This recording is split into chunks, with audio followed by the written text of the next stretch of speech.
Ceci n'est pas un plaidoyer ni une plainte. C'est une lettre ouverte d'une voix qui s'éteint. Envoyez-nous les secours avant que le pire n'arrive. Ça, tous on le sait. Monsieur le Président, on a souvent des ordonnances mais rarement des médicaments. Ici, l'espoir survit amèrement. J'ai fauté, oui, je ne le nie pas. Mais faut-il qu'une erreur définisse une vie entière? Dites-moi. C'est sombre, c'est sale, c'est froid, c'est lent. Et ça prend du temps. On dirait parfois qu'il boite. Qui? Notre procès. Mais Suporofi Bokomiton conseil. Et notre sentence même saigne.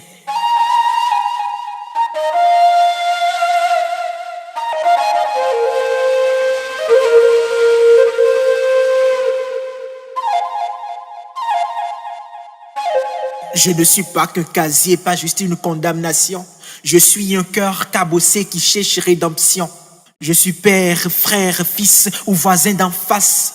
Un humain que la vie a mis face à sa crasse. À vous les libres, les bien-nés, les bien vus. Sachez que derrière les barreaux, il y a des gens debout, pas que des perdus. On rêve encore, mal on dort. On regrette, on espère un pardon. Mais l'étiquette de tenue vous ferme la maison. Et vous les jeunes, écoutez bien. Dans cette nouvelle vie, les cadeaux de fête et perte fardeau. Et votre faute en étant libre vous offre le mauvais cadeau. Surprise désagréable. Et tous vos projets se noient dans les dictats de ces conditions incarcérables. On ne veut plus se plaindre de cette sale. Alors à vous tous qui vivez libres sans chaîne, voyez-nous comme des âmes, pas juste des problèmes. Il y a de la lumière même dans l'ombre, des graines qui germent sous les décombres. Et si la société veut vraiment changer, il ne faut pas juste punir, il faut aussi réparer. Alors j'écris, j'existe encore.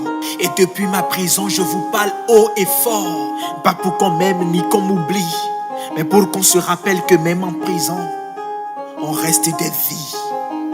Signé, un humain derrière les murs.